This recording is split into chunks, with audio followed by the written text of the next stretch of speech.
Palakkad തൃത്താലയിൽ Argentina പതാകയിൽ കെട്ടിത്തൂക്കിയ കല്ല് തട്ടി KSRTC ബസിന്റെ ചില്ല് തകർന്നു. കൂടി പറക്കാതിരിക്കാൻ കെട്ടിത്തൂക്കിയ കല്ലാണ് ബസിന്റെ ചില്ലിൽ വീണത്.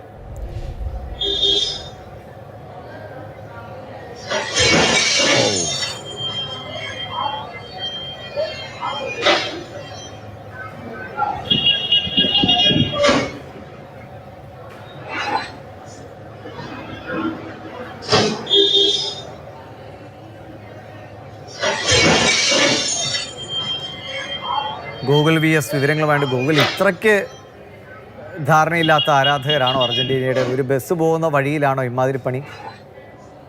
ഒരു വലിയ പ്രശ്നം തന്നെയാണ് ദിവിഷ്. അതായത് പാലക്കാട് തൃത്താലയിലാണ് ഈ അർജന്റീന ഫാൻസ് ഈ പതാക കെട്ടിയത്. സ്വാഭാവികമായും കേരളത്തിൽ പലയിടങ്ങളിലും ഇങ്ങനെ പതാക കെട്ടും. അതോടൊപ്പം തന്നെ അത് പാറി പറന്ന് പോകാതിരിക്കാൻ വേണ്ടി അതിന്റെ താഴെ മറ്റു കുപ്പിയോ അല്ലെങ്കിൽ അങ്ങനെ എന്തെങ്കിലും വസ്തുക്കളോ വെച്ച് കെട്ടിയിടാറും സാധാരണ ഉണ്ട്. ഇത് ഒരു റോഡ്, അതായത് പ്രധാന പാതയാണ്, ബസ് വരുന്ന റൂട്ടാണ്. അവിടെയാണ് ഇങ്ങനെ കല്ല് കെട്ടിത്തൂക്കിയത്. അതാണ് KSRTC ബസിന്റെ ചില്ലിൽ തട്ടി അപകടം ഉണ്ടായത്. പക്ഷെ ഭാഗ്യം കൊണ്ട് മറ്റു പ്രശ്നങ്ങളൊന്നും ഉണ്ടായില്ല. ആർക്കും പരിക്കോ മറ്റ് അപകടങ്ങളോ ഒന്നും ഉണ്ടായില്ല. പക്ഷെ ചില്ലിന്റെ ബസിന്റെ മുൻവശത്തെ ചില്ല് പൂർണ്ണമായും തകർന്നു.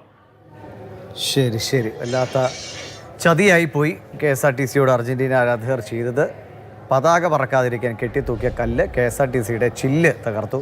അപ്പോൾ അവിടെ വാഹനം കടന്നു പോകുന്ന വഴിയാണെന്നൊക്കെ ഉള്ളൊരു, ഇപ്പോൾ ഈ കട്ടൗട്ടുകൾ വയ്ക്കുന്നതൊക്കെ അപകടമാണ്. മഴയും കാറ്റൊക്കെ വരുമ്പോൾ വീഴാനുള്ള സാധ്യതയുണ്ട്. അത് ആവേശമൊക്കെ നല്ലതാണ്. അർജന്റീനയും ബ്രസീലും എല്ലാം കൊള്ളാം.